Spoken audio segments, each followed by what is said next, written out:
Welcome to the Stillhouse Reflections, a quiet space to step outside the noise and consider what's real, what's yours, and what freedom can mean in everyday life. Hey folks, it's Della. Welcome to the Stillhouse Reflections. I'm glad to have you today. So let's talk about the idea that stillness doesn't mean stuck. Stillness, sometimes thought of as procrastination, avoidance, doesn't necessarily mean there's a problem. It doesn't necessarily mean you're doing anything wrong. Stillness offers a quiet place for reflection, for contemplation, for rest as a natural part of your life. Everybody needs to rest. You don't have to be busy all the time. I know society tells you you're supposed to be busy all the time. From the minute you get up to the minute you go to bed, you're supposed to be doing something. What would happen if you didn't do that? What would happen if we all realized that that's a broken world? When we live in a world that requires everybody to be busy all the time, when the idea is how much can you get done in a day, and it's treated like a competition, we have a problem. Because what has that really done? It's taken you out of your own life. It's taking you out of the equation of your own life. I want you to realize something. You are the common denominator and the most important factor in your own life. You are. You are not only the common denominator, because you're in every experience you have, but you are also the most important factor within each of those experiences. Regardless of what's happening or why it's happening or who else is involved, you are the most important factor in that in that experience, in those relationships from your perspective. And for those other people, they are the most important factors in their experiences from their perspectives.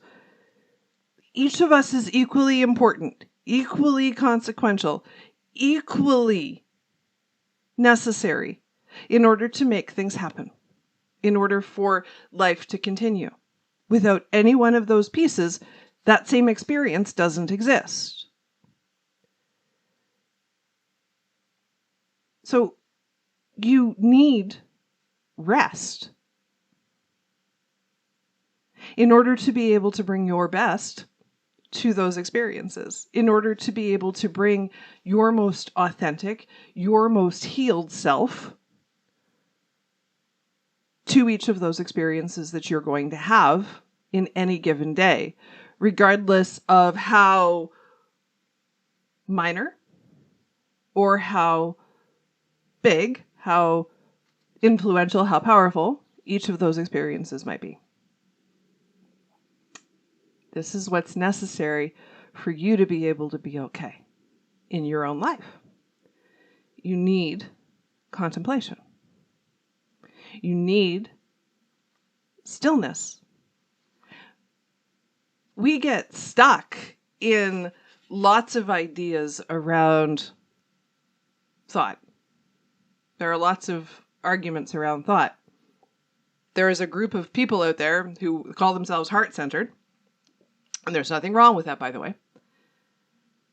But they have abandoned the mind. And I want you to understand that if you live in your head and you pay no attention to your heart or how you feel, you'll never heal. If you live in your heart and you pay no attention to your head, you'll never heal. You need all parts of you to be okay. The mind is a muscle that you can get control over. It is not a runaway train. It was never meant to be a runaway train. You were meant to get control over it. Through about 10 years of practice now, Okay, it's been 10, 11, I've lost track. It's been about 10, 11 years of practice now. I have gotten to a place where my mind is quiet. It's quiet.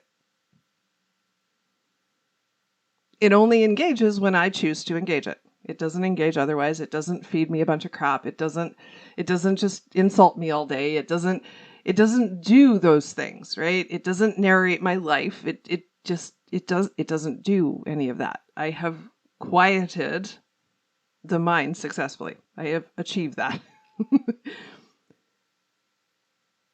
It has an opinion still. Don't get me wrong. It still has an opinion. It will always have an opinion because that is what the human mind does, and there is nothing wrong with that. So we're not fixing that. The human mind is going to have an opinion. The difference is it only gives you the opinion when you ask. It doesn't just ramble and natter on at you all day long.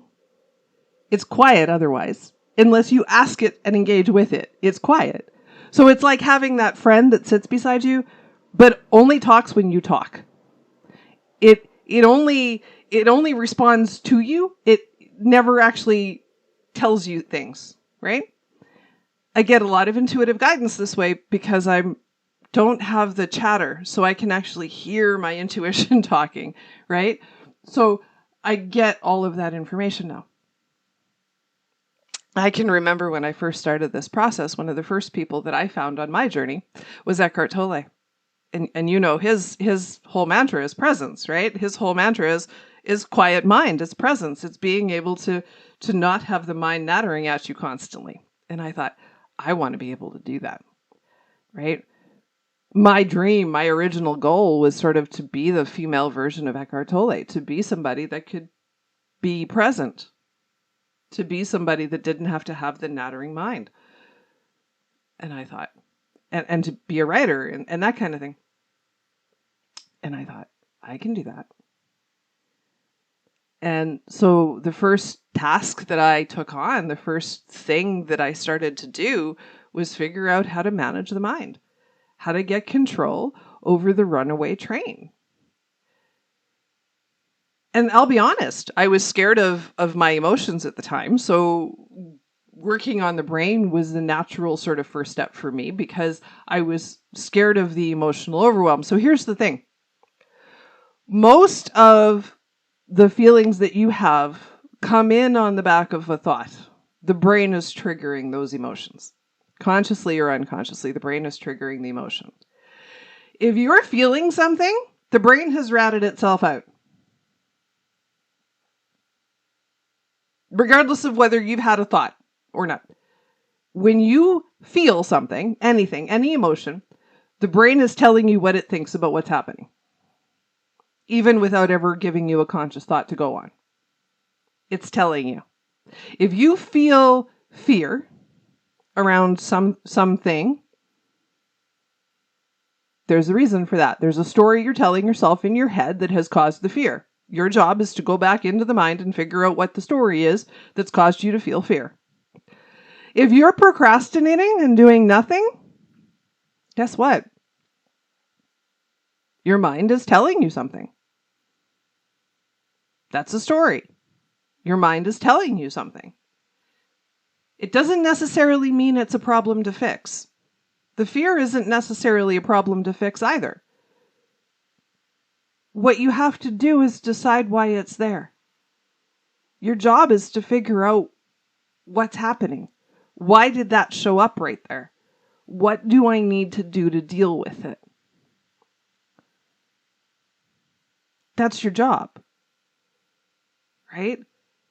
Fear is one of those things you're going to feel the fear and do it anyway. Chances are you're not going to talk yourself out of fear. So what you're actually going to end up doing is learning to befriend the fear. You're going to find a way to make friends with the fear. The fear is like the buddy, your buddy, and he's a shadow buddy. He's going to hang out in the back corner in the cobwebs. He's going to hang out in a dark corner back over here somewhere. You're going to have to just know he's there all the time. And you're going to have to get okay with him. He has absolutely nothing new to say once you get to know him. He has the same stories every single time. He doesn't make up new stories. They're always the same. Always the same. all he's going to do is rehearse and retell those same stories over and over and over and over again. But he's doing you a favor when he does that, because what you're going to be able to do is unwind those stories as he tells them. As he tells them, you're going to discover new ways of seeing those same stories. You're going to find new ways to manage those same stories. That's where we get that onion idea in spirituality. You know, healing is like an onion where you just keep peeling off the layers. So it's that. Life is a spiral.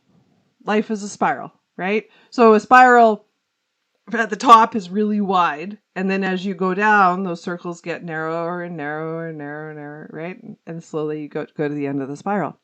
Well, that's what experience does. So before you kind of awaken, before you start to have some self-awareness, before you start to pay attention to yourself, you're living in that wide spiral. Life is happening. You might see some connection to things, but you don't really have a great view. Things are just kind of there, right? You're not really paying attention. You're not realizing that you're dead center in that spiral. Things are just happening around you. Everything is just spinning around you, and that's it, right? As you get some self-awareness, you start to see the story entwined in that spiral. You start to see the internal narratives playing out. You start to notice where the fear is. You start to see where the pain is. And what happens? Every time I get to here in the spiral, this happens, right? You start to be able to really pay attention to that. That self-awareness allows you to pay attention to the pattern, so that as you're moving around in the spiral, it's like a circular path, and you start seeing the same trees over and over and over again. You start to recognize, oh, I've seen that rock before. You can begin to understand why those things are there. And as you begin to understand why those things are there, you can begin to decide how to respond to them, instead of just letting them naturally cause you a problem, right? So there's a branch in your path, right? And when you're not paying attention, when you have no self-awareness, you just go face first right over that branch, right? You just trip over air. You just go straight face first right over that branch. But when you're self-aware, you see the branch coming from a half a mile away, and you're able to say, I don't need to trip over that this time. And not only do you not have to trip over it, but you can figure out how to get it out of your way. But here's the trick. You're probably going to move that same branch half a dozen times before it finally stays out of the way. It's going to keep crawling its way back in there until you finally get it solved. And then the branch will leave and not be in your way anymore. Self-awareness is that spiral. So at some point in your journey of self-awareness, you came to a point with a sign that said procrastinate. And you stopped. You stopped. Because procrastinate meant wait. It meant sit. It meant stay here. And so your job is to stay there. And understand what you're looking at, what's there, why it's there, and what your job is from where you are. So what you want to look at is even if you're not having conscious thoughts, what you want to look at is, how do I feel? Okay. Now, we're not jumping in the hot tub of pain here. Okay. I don't deep dive in the pain. All right. We don't do that around here. We understand why the pain is there, and we let it flow freely and unencumbered. We don't tell stories about it. We don't do anything. We just let it be there. We don't deep dive. And if we're going to go for a swim in the pain, then we're going to bring a map and we're going to make sure we can get back out again. Because you're not going to set up camp there. We don't live in the hot tub. We don't live in the hot tub. Okay? So you're not setting up camp there. You're going to get in there, get what you need, go find the coins on the bottom of the pool, go dig the key up from the bottom of the hot tub, and then you're getting out. That's it. That's what you're doing. That's all you're doing. Okay? From that space, once you get the little treasures out of the hot tub that you needed, you're going to figure out what those are and why you need them. Every experience you have, no matter how positive or negative you perceive it to be, is going to give you a tool. Every single experience is going to give you something. Every single experience is going to show you something. And contrary to popular belief, it is not going to show you that you are a victim. It is not going to show you that you are a horrible human being. It is not going to show you that you screwed up. It is not going to show you how bad you are. It is not going to show you any of those things. It is going to show you the story you're telling that causes you to do or say the things that you're doing or saying. That's what it's going to do. If you tell yourself a story about how awful you are, that's a you problem. That's you doing that to yourself, not the experience. That's you. You added that in there. And you can take that back out again because it's not true. You have the choice of how you see things. So when you choose to see things in a way that victimizes you, that makes you crank on yourself, that makes you beat yourself up, that's a you problem. The universe isn't doing that to you, you're doing it to yourself. So knock that nonsense off and stop doing it. Stop beating on yourself and start actually paying attention to what's happening. Because I promise you, you're being shown, but you're so busy beating on yourself that you're not paying any attention.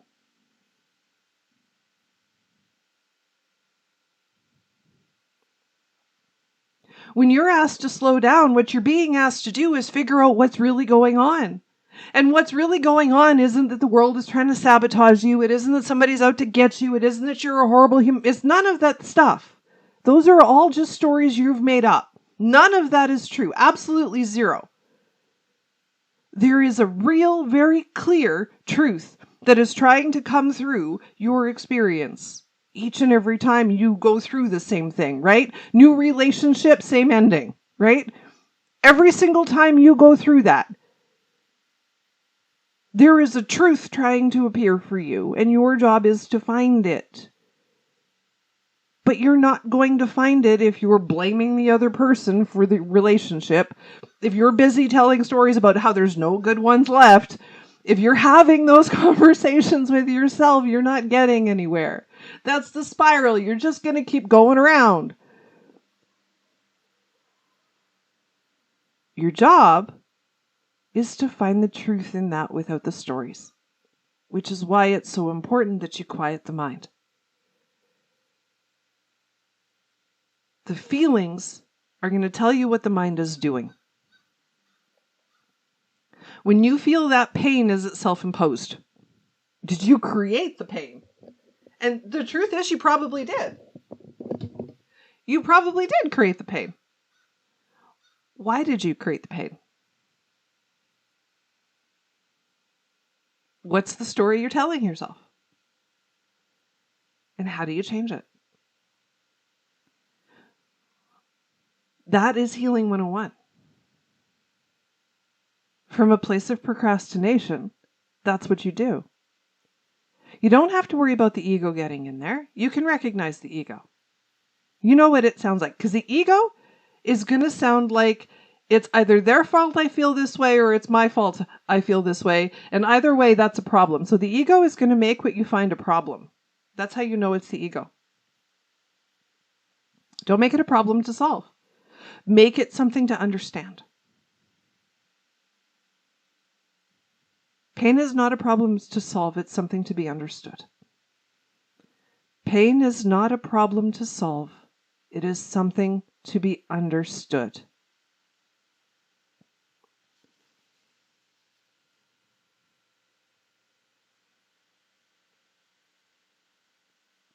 Okay? So, from that place of stillness, of procrastination or contemplation, you can then learn to choose how to respond instead of just reacting blindly, instead of just taking on the societal narrative. In our last episode, I talked about the idea that not all weddings were happy and not all funerals were sad.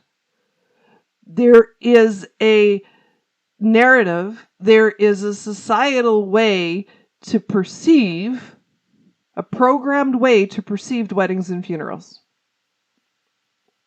You're meant to be happy at weddings and sad at funerals. And if you're not doing that, society tries to make you feel guilty for it.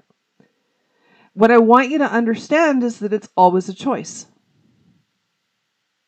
You can decide how to respond. You do not have to be happy at the wedding, and you do not have to be sad at the funeral. It's a choice.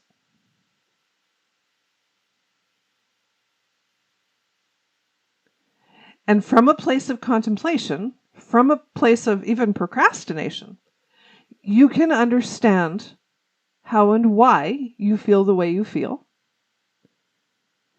Remove the story that society is probably going to give you about that thing, and actually understand it from a place of truth. The societal stories that you were given, that we've all been given, are not true. The human perspective is not true. 99% of the time. The human perspective is simply not true. There are a handful of universal truths.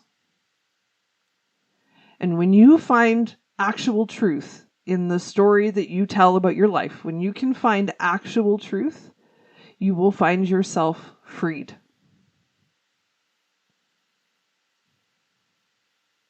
You will find yourself free to live the life you want to live, do the things you want to do. You will find yourself free of the ties of other people trying to hold you down and hold you back or stop you, even if they're just projecting their own fear or their own expectations or whatever's going on. Even if it's not malicious, even if it's, and most of the time it's not. And a lot of the time we don't know whether it's malicious or not, so it doesn't really matter anyway because it doesn't actually change the outcome. So the idea of something being malicious just gives you a story of self-defense, which you don't need to be telling because it doesn't help you anyway. So it doesn't matter.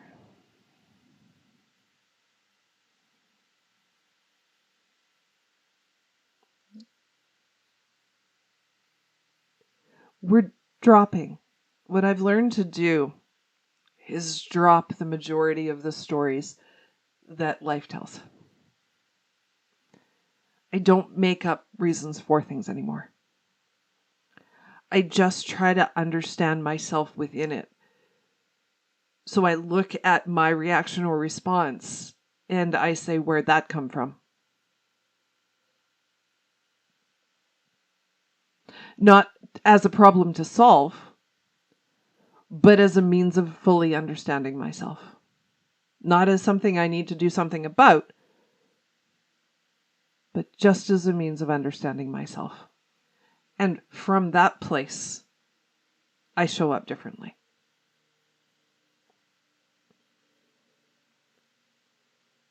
And I want to be really clear here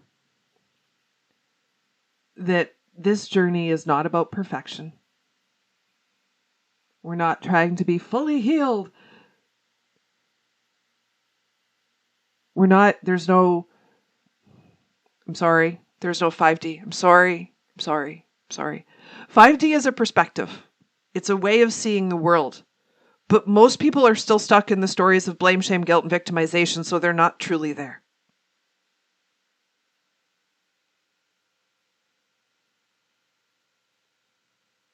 They're not truly there. Because they're still telling the human stories. They're still stuck in the human rules. So they're not actually there. Because 5D is going to punch you outside of that.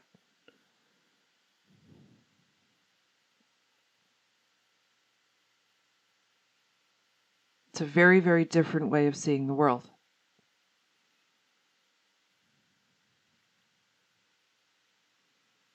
Okay? So what we're doing is we're using procrastination and contemplation as a means of self-understanding. Instead of as a reason to beat ourselves up, instead of as a reason to give up, instead of as a reason to complain or blame something for it, for the reason why we can't do X, Y, or Z. Instead of that, let's make stillness, let's make that a form of radical choice. Choose stillness instead of waiting for the spiral to stop moving and you found yourself stuck on the merry-go-round at the top of the merry-go-round waiting for it to start going again. Instead of being stuck in a roller coaster hanging upside down, make it a choice. Make it a choice. Make it a choice to wait. Make it a choice to reflect. Make it a choice to see truth. You want to see truth. Not story, not human story. Truth is not human story.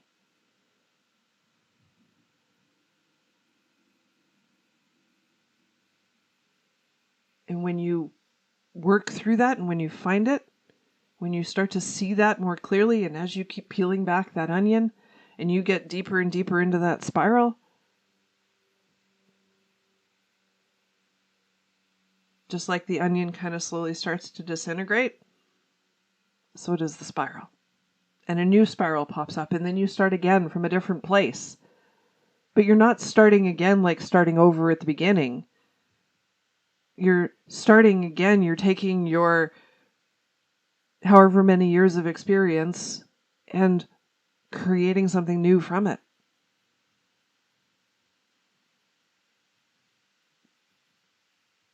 That's what you want to be doing.